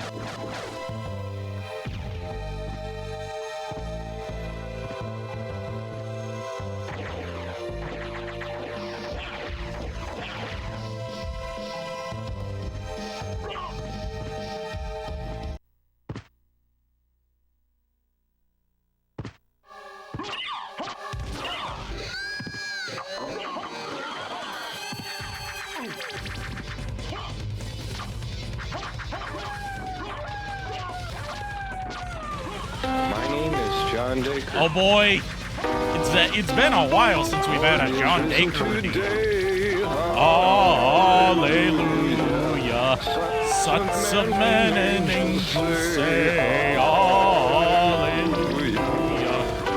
It's your voice and triumphs boy, hallelujah. Voice and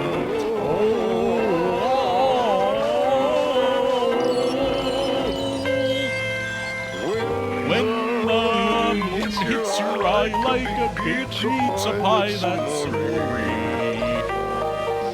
Whip. Samori.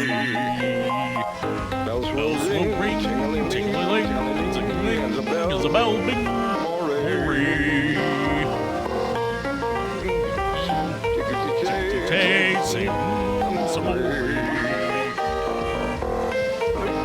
Scrub, scream.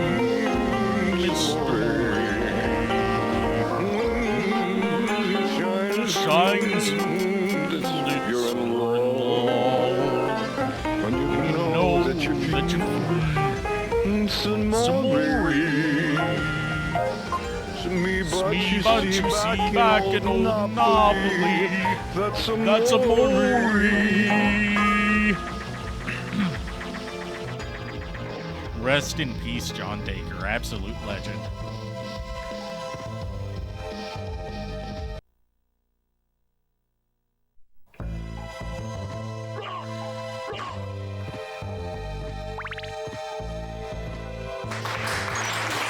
Thank you. I'll be here at least a few more minutes. Okay, I can't go further because I don't have the relic that summons the ferryman yet.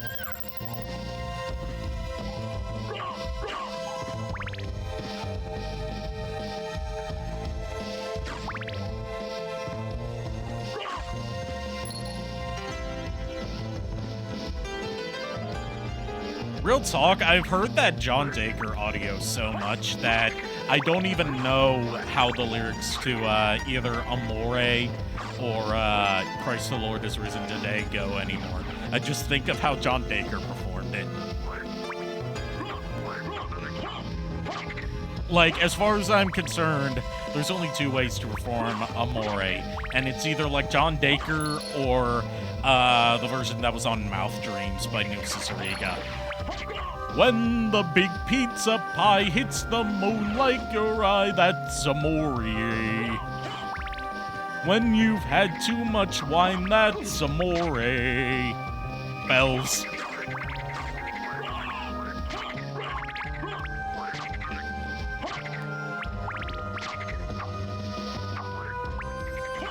Where are those transmissions you intercepted? What have you done with those plans? I threw them in the trash because they belonged in the garbage.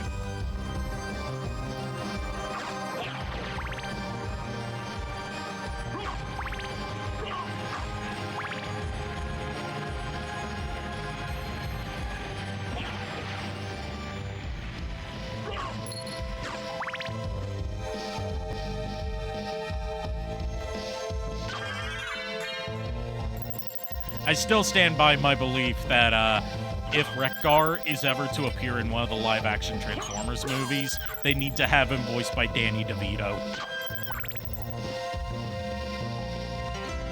There's the ferryman. I'll take you to a place which might be interesting for you.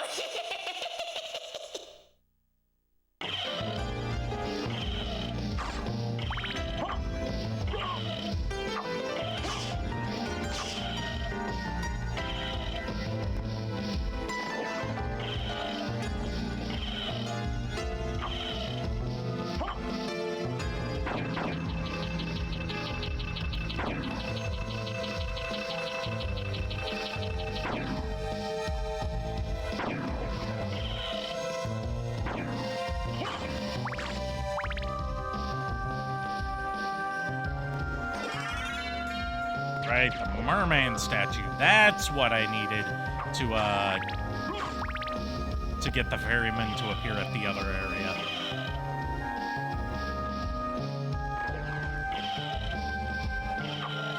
See, I remember kind of what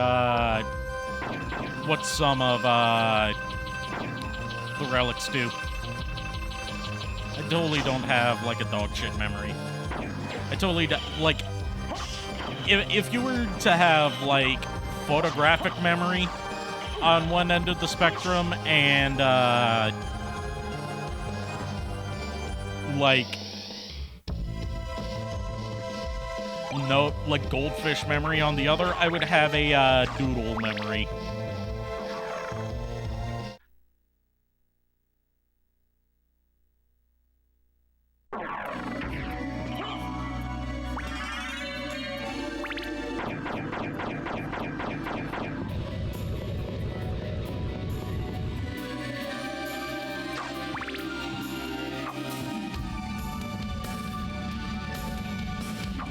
Actually, it's pretty good that we went that way, because now there's a couple places in this section that we can explore.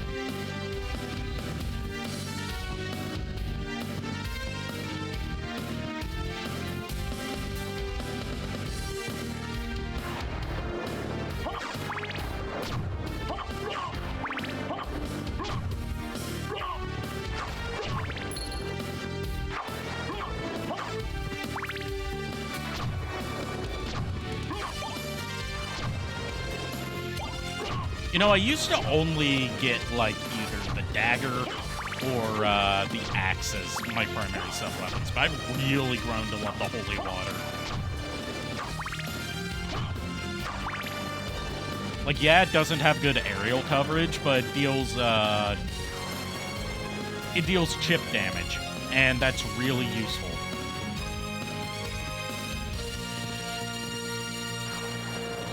And it stuns enemies while they're being hit by it.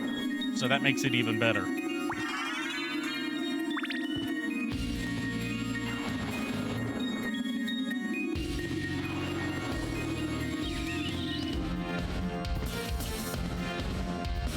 Did anyone get level 100 in the first area? You technically could if you spend enough time grinding. You get diminishing returns for EXP the more enemies you kill. And like the higher you level up in the same area, but theoretically you could.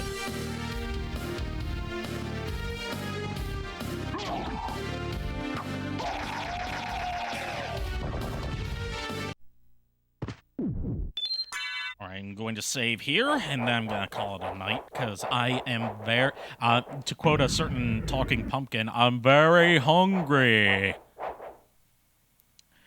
Thanks everyone for joining me tonight. Hopefully soon I should get these connection issues sorted out. We're going to raid Orange is Orange, who is streaming Kingdom Hearts 2. Everyone tell her I said hello. I'll see you guys next time. Until then, unpleasant dreams.